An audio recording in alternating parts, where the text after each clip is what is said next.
Yahoy! Yes, yes, yo, Topacio. Ayan. Ngayon po ay 28. Tama ba ako? Yan. Ng Pebrero 27. Oo naman. Bukas pa pala yun. Kasi ano ko yan. Okay. At syempre, oh no, yes.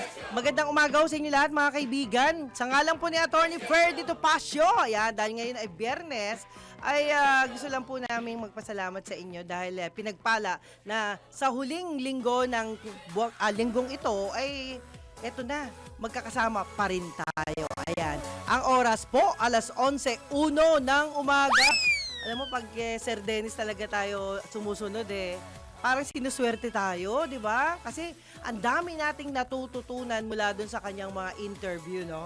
At hindi lang yan, syempre, isa rin nating pinagpipitagan yung kanyang inimbitahan na bisita, yan, si Atty. Ariel Inton. Isa rin nating lumang kaibigan, yan. At nakakatuwa, no? Kita nyo, dahil sa kanya, nakikita natin yung mga hindi na natin nakikitang galyan.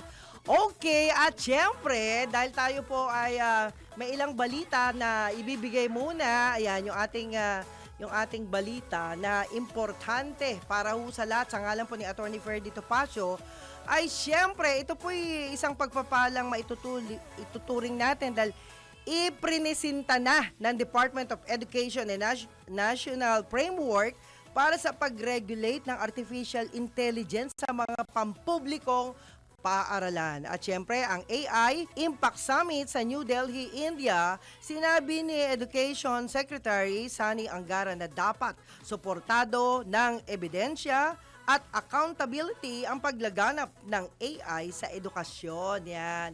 Alam nyo, may negative and positive feedback po dyan, pero swerte pa rin tayo dahil kahit papano, napakalaking tulong to sa nakararami. Okay?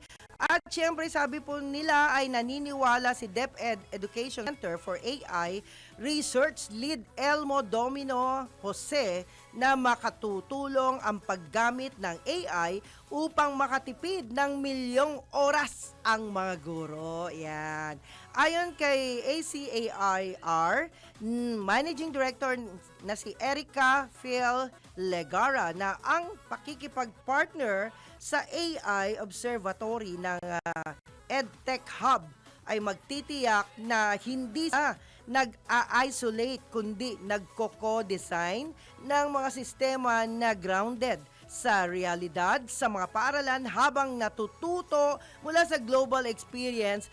Ang Pilipinas ay isa sa 6 na mga bansang napili para sa Ministry of Education AI Challenge ng AI Observatory. Yan, sabi ko nga sa inyo, ito po'y nakakatulong. Ayan, depende lang, alam nyo guys, ang importante lang dapat pagtulong na yan, nasa puso natin, na ito po'y positibo, no? Hindi tulong na nakakasama, maaaring makasama sa bayan, makasama sa kung sino mang tao, ay sikapin po natin ng AI isang bahagi ho na makatutulong. Gaya ho ng nasabi ho ng ilang nating mga eksperto at of course, hopefully, yan din ho ang sasabihin ni Atty. Ferdy Topacio. Ayan.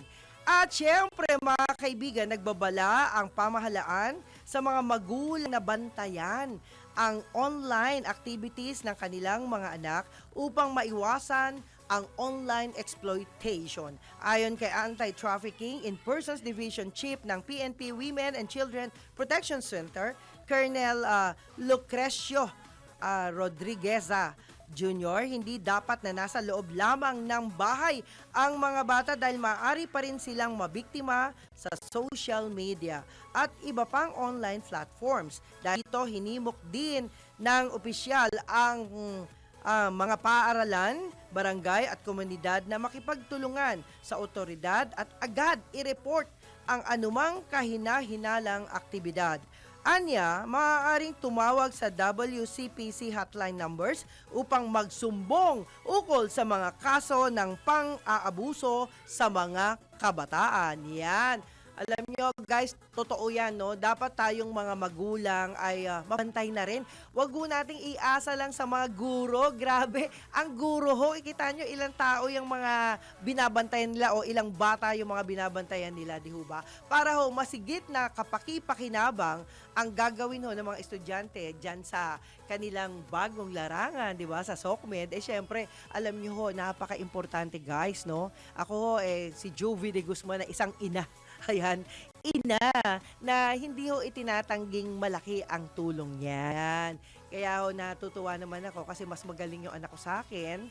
Ayan, although tayo single mom tayo, no, walang makakapagsabi na may-ari sa akin. Dahil ang importante ho, ang isang mother o ang isang tatay kahit ikaw ay single dad, dapat maging bahagi ng magandang impluensya para sa mga anak. Yan. Mamaya ho, meron tayong gwapong bisita na matagal ito nang pinakahihintay pero ngayon lang lumitaw.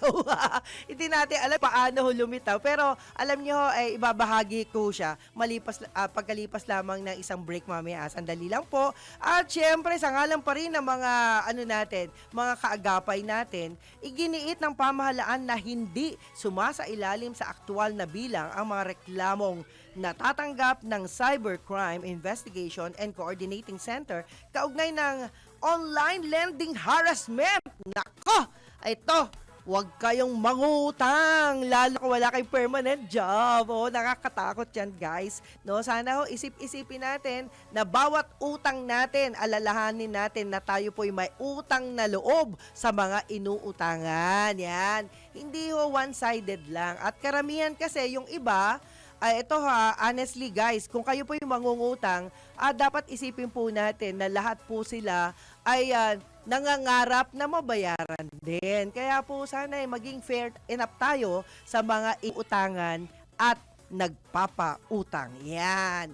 At syempre, mamaya ho, meron tayong, ayon pa rin sa CICC, Executive Director Undersecretary Aboy Paraiso, batay sa social media monitoring na ahensya, marami ang nagrereklamo ng pananakot at pamamahiya kabilang ang pagpo-post sa social media, naku bawal yan, at panghaharas habang sa mga kamag-anak na mga umutang. Naku guys eto kita nyo, yung mga consensus nakakahiya, di ho ba? Kaya dapat see to it na marunong din tayo magbayad.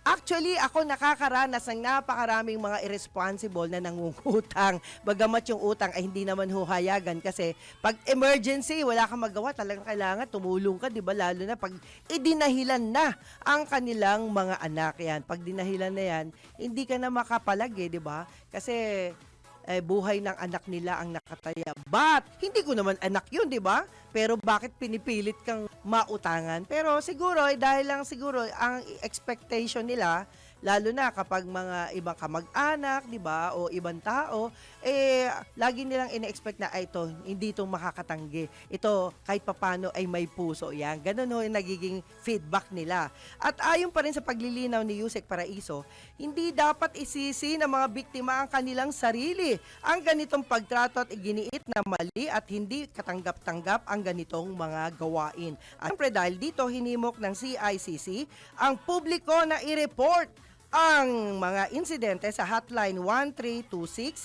at sa kanilang official social media pages, lalo na kung sangkot ang mga illegal at hindi rehistradong lending apps sa Securities and Exchange Commission. Yan, tandaan nun natin yan mga kaibigan para hindi tayo masyadong naaapi at hindi rin natin masyadong sinisisi ang ibang mga sekta ng gobyerno. Yun naman tayo, mahilig tayong manisi. Parang naging kalakaran sa Pilipinas yung paninisi. Hindi pa po pwedeng gawa tayo ng paraan paano tayo makakalusot sa isang problema.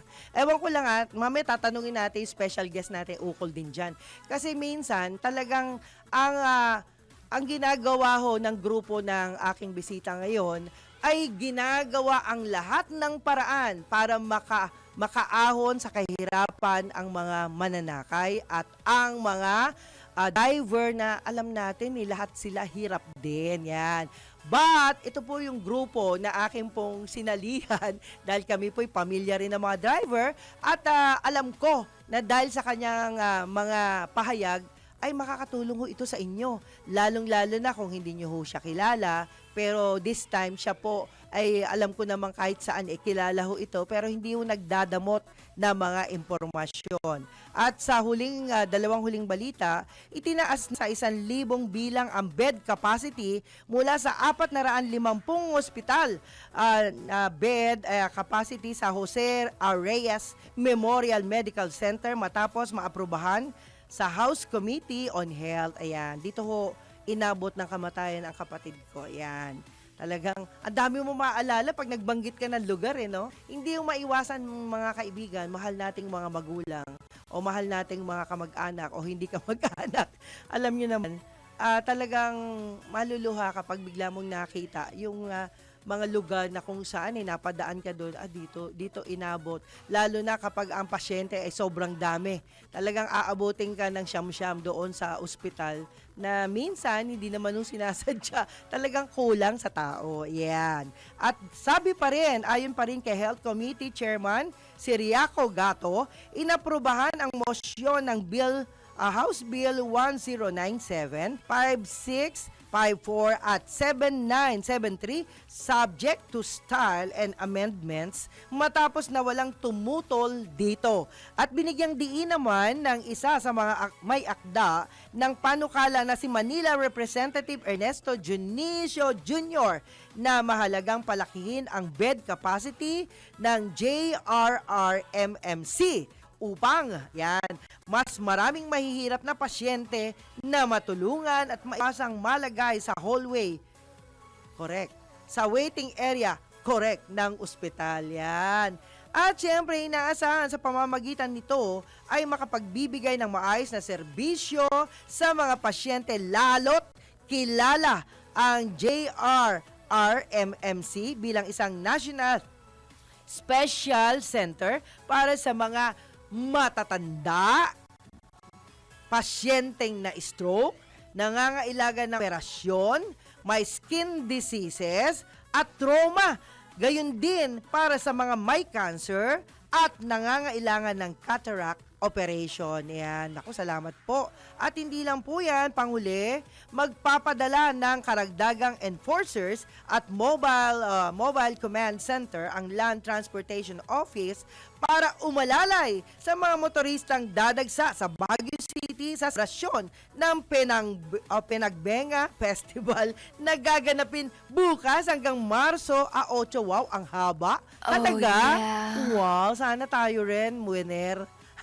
Sana tayo rin winner, di ba? Pre-board and lodging with hotel. Ano pa? Yan. Okay, ayon sa LTO, ipapakalat ang mga otoridad sa mga pangunahing kalsada, lalo mula sa Metro Manila patungong Baguio para tiyakin ang maayos na daloy ng mga sasakyan, maiwasan ang pagsisikip ng kalsada at agarang matugunan ang anumang insidente. Siyempre, bukod dito mga kaibigan, nakaalerto ang LTO Central Command Center na may real-time monitoring sa mga pangunahing expressway gaya ng NLEX at SLEX laban o para sa bantayan kailangan ang kondisyon ng trapiko.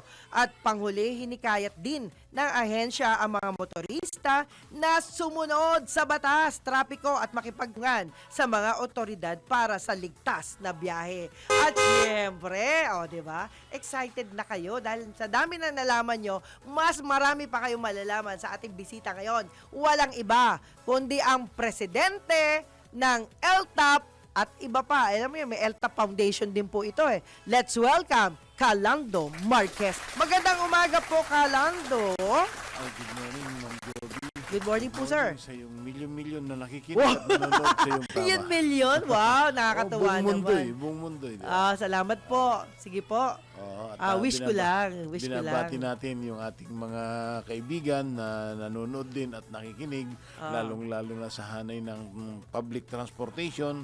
At binabati rin natin ang ating Pangulo ng PAMI Insurance dahil nga katatawag lang niya yung ating kaibigan na si paring Bong Nocom, siya yung Vice President for Operation.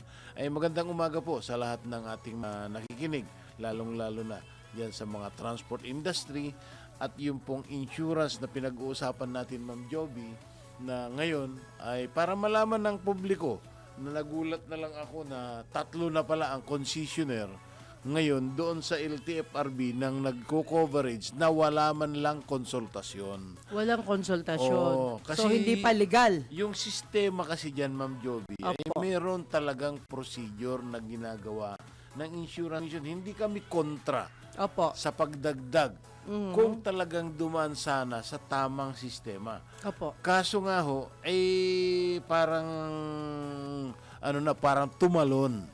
Kaya dito ho, sa sistema na nag-ooperate na lang, Opo. na wala man lang konsultasyon,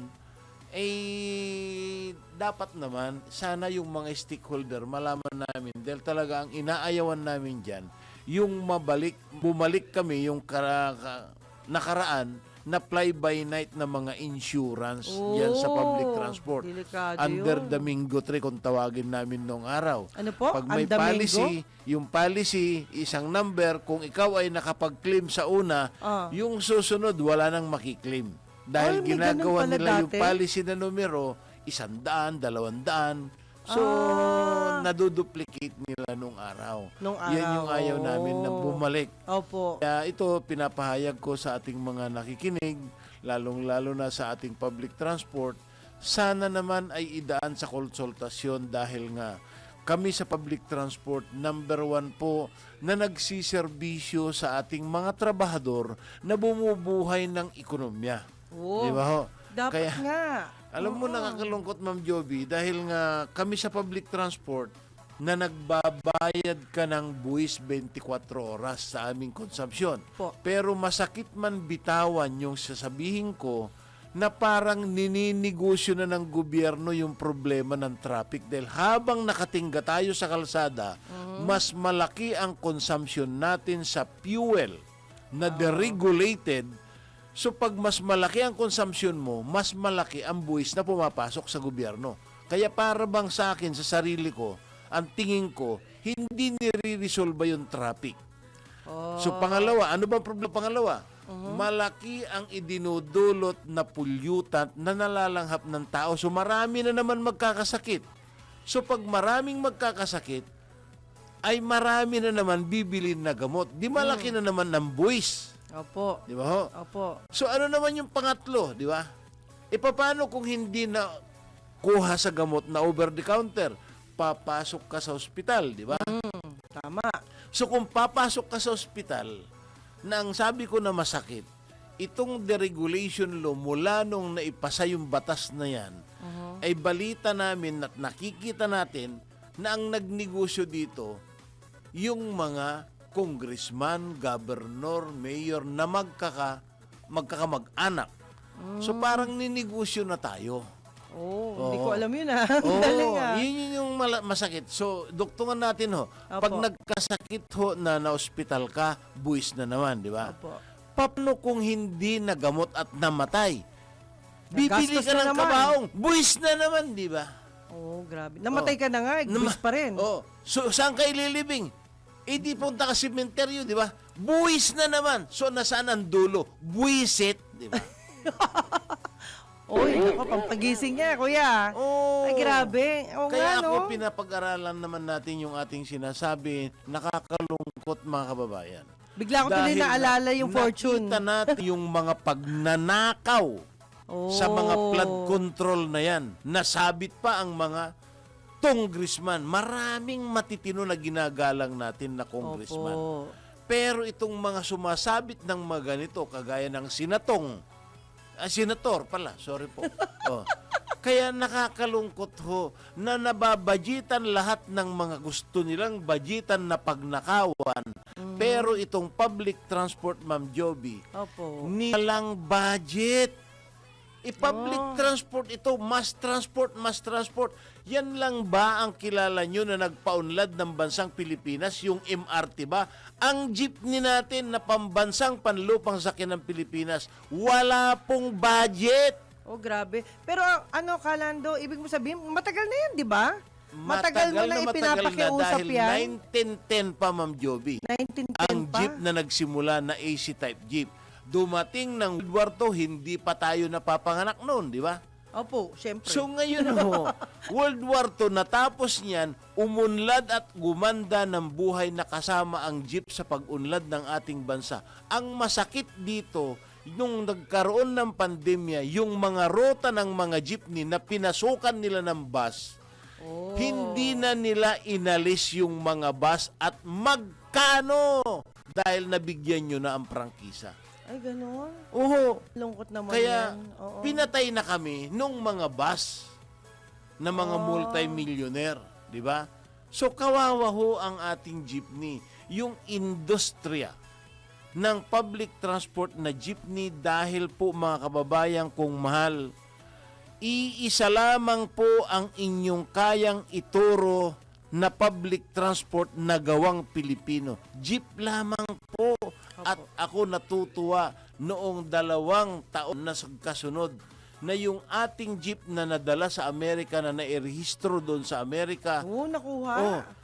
ipinarada ng Amerika sa kanilang Independence Day ng Amerika.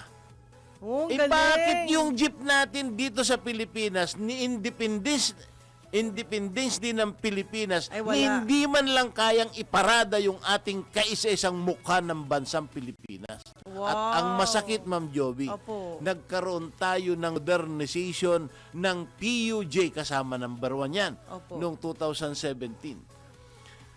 14,700 ng inalis na jeep sa ating kakalsadahan sa buong Pilipinas. Ang inilagay ay minibus na sinulatan ng modernized jeepney sa talgiliran ng minibus. Ang sabi ko, salita ko ito, katangahan! Bakit lalagyan ng pangalan na modernized jeepney yung minibus na gawang inchik? Oy, teka muna, Kalando, alam mo ba, before the election that time, Opo. isa ako sa nag-react niyan. Paano naging PM jeep yan? Hindi talaga totoo. Honestly, kasi ako, mananakay din ako. Hindi. Alam mo, Ngayon, Ma'am Joby, maputol lang kita. Oo. Kasi kung basta banggitin mo dyan, baka magalit sa akin na naman yung ating kaibigan Hindi. na kumpare. Dahil ngayon, PM Jeepney, ayan po ay Pasang Mazda Corporation. ayun. Pero hindi ko sinabi sa iyo yan, ha? Pero wag lagyan ng jeepney. Ay kasi alam ko naman minibus yan eh. May category ang jeepney na alam natin ang mukha ng jeepney at alam din natin ang mukha ng minibus. Opo. Yun lang naman ako bilang isang tao at mamamayan. Hindi ako negosyante, hindi ako kikita sa sinabi ko. Tama. Wala akong kita dyan. Ang punto ko lang dito, mali yata na ipamumuka kahit sa mga kabataan na yun ang mukha ng jeepney. Yun lang naman yung akin. Alam mo, Ma'am Joby, yun po yung sinasabi ko na paulit-ulit na napakasakit, Kuya Edi. Ayan. Dahil po ang pambansang panlupang sasakyan ng Pilipinas ay ipinasa sa Kongreso at Senado para ito yung ginawang national transport natin, yung jeepney. Oo. Pero bakit mo isusulat sa minibus na gawang inchik na nilalait tayo? Hindi ko naman dahil maraming matitino na ating mga butante, kababayan ng mga Chinese dito sa Opo, Pilipinas. opo. Pero yung gawang inchik na galing sa China, susulatan mo ng modernized jeepney, hindi ba katangahan po yan? Mali po yun, mali. Di ba? Pero kuya, bago ka ma-high blood, natatakot ako sa iyo. Mahirap kasi pag... Ako diretsahan, Ma'am Oo, Joby. tsaka hindi Hindi tayo- tayo natatakot. Okay. Kumitsa man ng buhay ko, ang sinasabi ko Hindi, na katotohanan, hindi po ako natatakot. Hindi, Dahil Kalando. iisa lamang ang kaya nating mahalin na public transport sa ating nagawang Pilipino. Jeep lamang po. Tama po. Diba? Tama po. Pero Kalando, alalahanin mo, hindi ka pwedeng magkasakit at mawala. Alam mo yon? Dahil Salamat, Ma'am Joby, sa inyong... kung ikaw ay mawala, Kalando, magkakaroon ng chance yung mga maling pahayag. Di ba? Ayun lang ang ibig sabihin. Pero bago natin ituloy yung ating talakayan, sa ngalan po ni Attorney Ferdy Topacio, ayan, pogi na, macho pa, at syempre, sabi nga nila walang makakapantay. Let's hear, studio break muna tayo para ho sa ating Show Topacio. Ang oras po, 11:25 ng umaga. Magandang umaga Pilipinas, narito na ang tamang balita sa oras na ito. Pag-regulate sa importasyon ng artificial sweeteners, ipinanawagan ng isang mambabatas. Detalye ng balitang yan mula kay Patrol 30, Jelly Mendez. Nanawagan sa Kamara sa Bukidnon 3rd District Representative Audrey Zubiri na agaang i-regulate ang importasyon sa artificial sweeteners upang maprotektahan ang sugar industry sa bansa. Sa harap ito ng patuloy na pagbaba ng sugar mill gate prices kung saan ay nababahala ang mambabatas sa unregulated at pagtaas ng importasyon ng produkto na batid sa mga nagdaang taon umaabot sa 800,000 hanggang 1 million metric tons ang inaangkat sa Pilipinas. Sa naging pagdinig ng House Committee on Agriculture and Food na pinamumunuan ni Quezon Representative Mark Enverga, pinuna ni Zubiri ang kakulangan ng suporta sa makinarya na makakatulong sa mga Pilipinong magsasaka sa harap ng planong importasyon ng refined sugar sa kabila ng sobrang supply ng raw sugar sa bansa. Iginiit ng kongresista na kailangan ng karagdagang pondo at mas pinaigting na pagpapad ng Sugar Industry Development Act of 2015 para matiyak ang kapakanan ng mga lokal na magsasaka. Bukod pa dito ay nais rin ni Zubiri na magkaroon ng pangmatagalang solusyon para tugunan ang naturang issue at maprotektahan ang kabuhayan at industriya ng asukal sa bansa. Ito si Patrol 30. Jelly Mendez nag-uulat para sa Impinong Metodong Lakas sa DWIZ. Nagbabalita ng tama, naglilingkod ng tama. DWIZ News Catch Up. Catch Up. At yan ang tamang balita sa mga oras na ito. Mag-follow at subscribe sa lahat ng DWIZ News digital accounts. Facebook, Instagram, YouTube, TikTok, X, DWIZ News app at DWIZ News website. Ako po si Anjo Reñon, nagbabalita ng tama, naglilingkod ng tama. Oy, yes, yo, Topacio. Sabi nila, ba't daw ako gumagaya kay Daryl? Hindi po, ako po yung original ng Yahoy. Kasi galing po yan sa Japan yan yung words ko, Yahoy. Yahoy! Oh, di ba? Eh si Daryl kasi anak ko yan sa labas. kaya natuto na rin siya. Anyway, that's good, no? Merong isang taong magaling na kahit papano nagkakaroon siya ng idea, di ba? Maraming mga tagline talaga tayo, mga kaibigan. Kaya okay lang yan. Sa ngalan ni Atty. Ferdy Topacio, ang oras po, alas 11:31 ng umaga. Siyempre, ibabalik muna natin yung ating mabait na bisita. Alam nyo, ito kasi ama ng mga commuters Kaya sinasabi kong mabait. Wala na ho siyang ginawa kundi maghanap ng solusyon. Balik natin si Calando Marquez. Magandang umaga po. Ay, magandang umaga, Ma'am Joby, lalo na sa ating mga nanonood at nakikinig ho. Magandang umaga po sa inyong lahat. Oh, Calando, alam mo, medyo nasasaktan na ako sa sistema ng bansa, no? Una-una, importante sa atin talaga insurance Alam mo yung insurance kasi, kapag walang tumugon sa atin, lalo na yung mga nagtatrabaho pero walang insurance, di ba?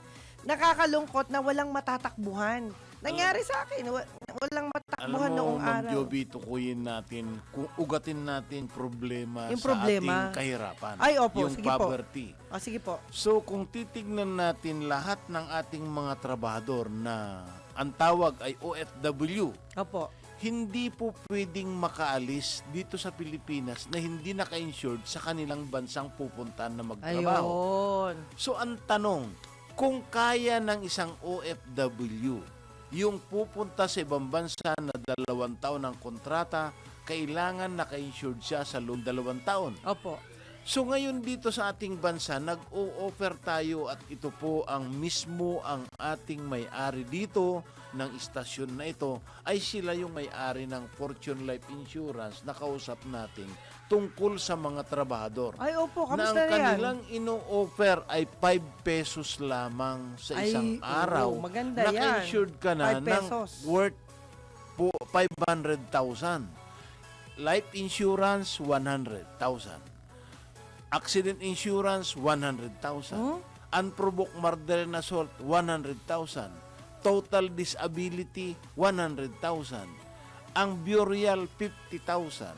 Ang partial disability, 50,000. So total of coverage ay 500,000. kung Kalahating totalin. milyon, grabe. Diba? Oo. So yung halaga ng 5 piso, mga kababayan kong mahal, mas mahal pa po yung isang stick na sinigarilyo nyo.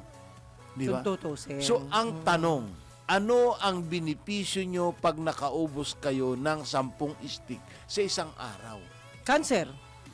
Lung cancer. So ngayon ho, yung 5 piso mga kababayan, masama ang loob ng ating mga kababayan dahil unang-una kasi Ma'am Joby, gusto natin ipasok ito sa edukasyon na yung kaalaman ng maging tsuper dapat dadaan na sa edukasyon para po malaman nila kung anong kahalagaan ng insurance sa ating bansa. Kaya yung pong ating poverty line, Ma'am Joby, nakita na natin, hindi po bumababa kundi lalong lumalaki dahil lumalaki yung populasyon. Opo. Hindi po yung basihan yung paglaki ng populasyon, kundi dapat ang ating resolbahin na lahat ng trabahador, anumang oras, anumang mangyari sa kanila, ay mayroon silang insurance para yung kanilang mga anak na maiiwan kung maaksidente ka man, Opo. ma-atake ka man, anuman ang dumating na sakuna, ay mayroon pong inaasahan ng kanilang pamilya na pampalibing, di ba? Dahil ang burial dito, mga kababayan, sa ating ginawang study po na ito, ay 50,000 worth ang kanilang burial. Di ba ho? Nako, Kalando, alam mo, gusto ko lang I would suggest, since na nandito naman tayo sa Pilino Mirror, no? Opo. Ilagay natin dito yung ino-offer mo na 5 pesos. Alam mo, Insurance? nandyan naman sila Hindi, iba to. Oh. Kahit sila yung may-ari, iba to. Ang punto ko lang, maging ang mga ilagay natin dito. ilagay natin, no? Tapos yung mga driver, bigyan natin sila ng Ilagay subscription. sa write-up, di ba? Hindi, Para yeah. mabasa. Kailangan kasi natin information campaign. Hindi po pwedeng Tama po. lang. Kasi kung wala yung na ganito, hard copy, no? Apo. Nagagamitin tayo. Kasi yung flyer medyo, alam mo, minsan yung iba, wala lang hindi nagbabasa. Tama. Pero ito halo-halo ang Hindi balita. official yan. Yeah, official. Ang punto ko dito, kung tayo ay subscriber, lalo na yung mga driver mo, kuya, imbitahan natin, mag-subscribe sila dito, magkano lang naman. Ang punto ko lang, kumuha sila ng 1-year subscription. Yun ay barya-barya lang para magkaroon ng isang tao, isang kopya. Di ba? Alam mo, Ma'am Joby, Kuya? napakaganda yung suggestion mo at Oo, yan na ho, gagawin kasi na wala na natin akong way eh. Siguro, nandiyan naman po yung ating mga nakikinig, lalong-lalo Opo. na si Boss Arnold na Kabangon. Siya ang presidente ng Fortune Life Insurance Company. Sana ilagay dito, Di ba ho? no? So, yan hong magkakapatid na ating mga kaibigan ay talagang sila lang ho yung nagpa-actuaryan, sila yung nag-interesado, lalo na kay Mr. Aquino, yung kanilang Executive Vice President Fortune. Siya mismo ang talagang tumulong dito na pina-actuaryan niya ito, pina-compute, ibig sabihin, kung magkano yung dapat na premium nitong halaga ng ganito. Pero ang gandang mura lang, di ba? Kaya nga tayo ngayon, Ma'am Joby, ay yung mga nakikinig na ating mga tsuper, ating mga trabahador, sana huwag niyong isipin na ultimo po ang katulong dito. Driver, janitor, mga Kailangan. messenger. Kaya ho na ito 5 piso isang araw dahil nakikita natin, nakabulsa kayo ng isang kahang sigarilyo, branded pa. Wow. Di ba? Di ba? So, wag na natin pangalanan yung branded, Yan, di ba? oo. So, kung nakakabili kayo ng isang kahang sigarilyo at kayo pag namatay ay wala kayong insurance, kagaya Opo. ng isang dating driver ko Opo. na kumain ng Paris nung matapos kumain, umithit ng 2 sigarilyo, nung itinulog niya, hindi na nagising. Ala, hindi na nagising. Ay, Oo. pinarisan Dating siya ng driver ko dun pares. sa aircon jeep po sa Makati. Ay, grabe. Kaya Matakot yan ho mga naman. kababayan, na sana ho yung mga nakikinig nating mga katsuperan, sana ho maghanap tayo at tulungan natin ho. Itong programa na ito ay nakikinig ang ating Attorney Terzo Peralta na ating kaibigan. Siya ho yung aking national consultant. Oh. Si Attorney Terzo Ay, Peralta. i-request na natin yung subscription, kuya. Oh, at saka Kasi si pag subscription, Attorney diretso na Randy, ng tulong yung dating agad. Deputy Commissioner ng Insurance Commission, Opo. na talagang ito, sabi niya, si Attorney Randy, siya mismo ho ang nagsalita doon sa aming okasyon sa Partas nung nakaraang taon, Opo. na siya yung nagpaliwanag ang kabutihan ng seguridad ng insurance. Oh, Kaya- matutuwa yan si Attorney Topacio kasi gusto niya talaga ang mga driver din magkaroon din ng insurance. Totoo yan, Kalando. Baguhin natin po mga kababayan, Ma'am Joby, Na-overlook ang kasi. classification ng pamumuhay ng tsuper sa Pilipinas. Opo, yan. Pumunta kayo sa Singapore, pumunta kayo sa Vietnam, pumunta kayo na lahat ng mga sulok ng ating bansa. wala po kayong makita na trabahador na hindi naka-insured. Ayun. Dito na lang sa Pilipinas na OFW natin, hindi pwedeng bumili ng plane ticket kung hindi niya ipakita yung kanyang insurance bago sa bintan ng plane ticket kung siya ay OFW. Ayun. Eh bakit magagawa nitong mga OFW na hindi natin minamaliit dahil marangal yung kanilang trabaho Opo. bilang katulong OFW sa ibang bansa. Opo. Mga driver, gardinero sa ibang bansa. Eh bakit dito sa ating bansang Pilipinas? Kaya ako ho umaapila, lalong-lalo na kay Secretary Gadon na kaibigan natin, na sana ho si Secretary Gadon ay isa sa maging programa ito, Padre. Dahil alam mo naman ng ating Secretary Gadon, mahal na mahal natin yan dahil matagal ang pinagsamahan namin ni Attorney Larry Gadon.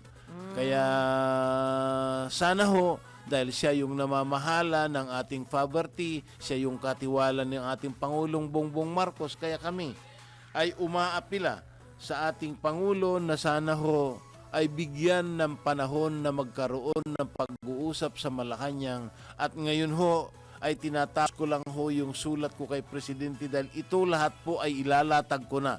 Yung problema namin na napakahirap ngayon, Ma'am Joby, tungkol sa napakaraming kolorom na tumatakbo sa ating kakalsadahan. Sino ba yung kolorom? I-identify natin. Ayan. Napakaraming mga motorcycle taxi na kolorom na tumatakbo na sinusundo na yung mga pasahero namin, Ma'am Joby. Okay. Oo. Kalando, gusto ko lang umanhin kay Ka Jun Saigon, yan, Junior, kasi yung supposedly talaga every Friday dapat nandito rin siya, no? Opo. Nagkataon lang na yung aking pinuntahan, walang signal kasi doon, so nagkaroon kami ng miscommunication.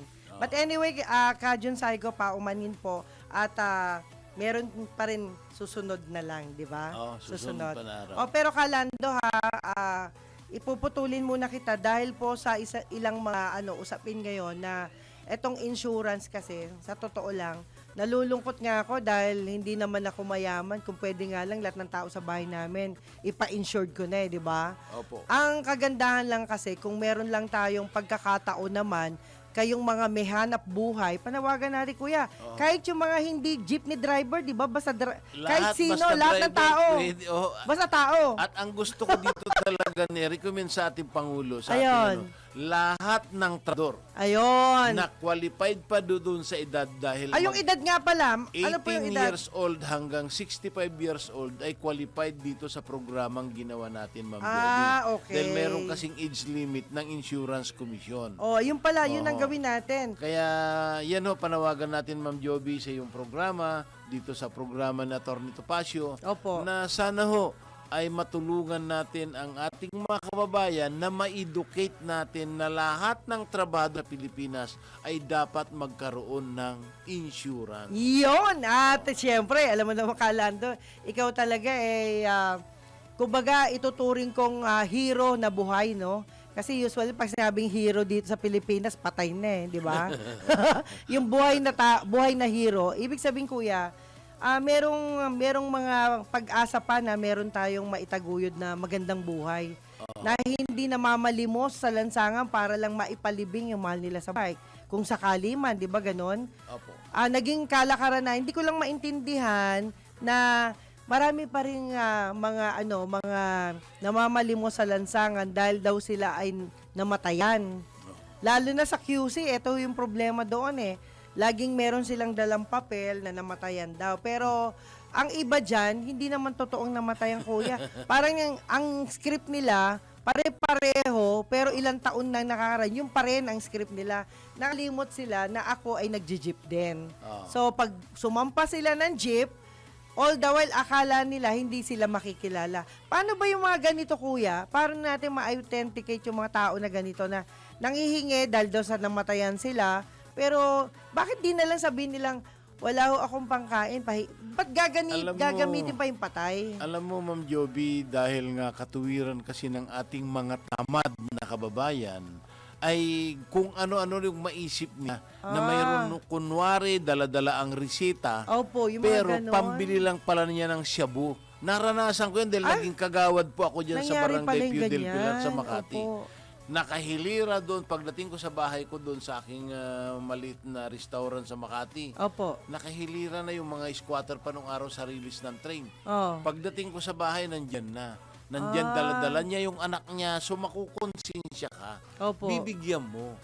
Yung pala, adik-adik. Ayun ang masakit. Natulungan mo, adik pala. Oo. Ayun ang mahirap. Kaya- Medyo siguro, isipin muna natin ang pagtulong din minsan, di ba? Talagang napakasarap, Ma'am Joby. Opo, ang tumulong. sa Opo. totoo. Na hindi talagang- nanloloko. Oo. Pero Sa bagay. yung nanloloko, ang sarap kuryente. Oh, pasensya na kayo guys ha. Marami akong nakikita. Pasensya na. Yung mga nasa Quiapo na namamalimos din. Nakapagpaaral ng mga anak. Ibig sabihin, more than one na kolehiyo. Galing daw yon sa napaglimusan. So, siguro, ginamit lang niya sa tama pero hindi rin ho tama na gagamitin natin ang taong bayan para sa panloloko, okay? So mga kaibigan, time check muna tayo. Sa ngalan ni Attorney Ferdy Topacio, ako po si Miss Juvie de Guzman. Ang oras po, alas 11:45 ng umaga. Yes, yo, Topacio. Sa ngalan ni Attorney Ferdy Topacio, kita nyo naman ha, malakas ang sex appeal. Okay, ang oras po, alas 11:48 ang umaga. Talaga si Winner, ang galing talaga pag si Attorney Topacio. Ikaw talaga ha. Parang nahalata ako. Tayo po si Attorney eh. Diba? Ayan. Well, anyway, mga kaibigan, ito po sa huling punto natin. Teka muna, kuya. Pasasalamatan ko lang po ang Filipino Mirror at sana po bumili kayo today issue. Nasa page 8 po ang column natin. Yan. Celebrity Talks ni Juvie de Guzman. Page 8 ito. At sana po kayo din, no? Suportahan nyo po ang Filipino Mirror dahil marami yung mga write-ups dito na makakatulong po sa inyo. Kaya kailangan na i-promise mo sa akin, Kuya Lando, na ikay magiging bahagi ng ating subscriber. Yan. Kahit 1 year, every year lang naman yan, di ba? At ako rin, magsusubscribe ako starting next month. Yan. 1 year subscription. O, di ba, bongga? Hindi lang yan, mga kaibigan. Balik natin si Kalando. Kalando, ano nga ba yung, meron daw kayong, sabi nga dito, meron daw kayong bloodletting project. Ano yun? Alam mo, Ma'am Joby, maraming salamat na natanong mo yan. Yan Opo. po yung project namin ni Ma'am Elvira Medina. Dahil Tita siya yung LB. kasama namin, dahil nagkaroon na kami ng Memorandum of Understanding ng agreement ng Opo. Philippine National Red Cross. Para nung last year, sinop-launching na namin yan. Kasama natin dito yung angkas motorcycle Ay, na si okay. George. So, ngayon ay itong darating na April 9 ay mas malaki na dahil kasama April 9. itong April 9 na araw ng kagitingan. Opo. Mas marami na yung sumama ngayon ng mga national leaders ng transport kagaya ng Ayan. PEDUDAP, Opo. kagaya ng Stop and Go, kagaya nung Napobex ng UB Express, Opo. kagaya nila Acto. So itong mga transport group na to, yung Truckers Federation of the Philippines, sasama po sila lahat.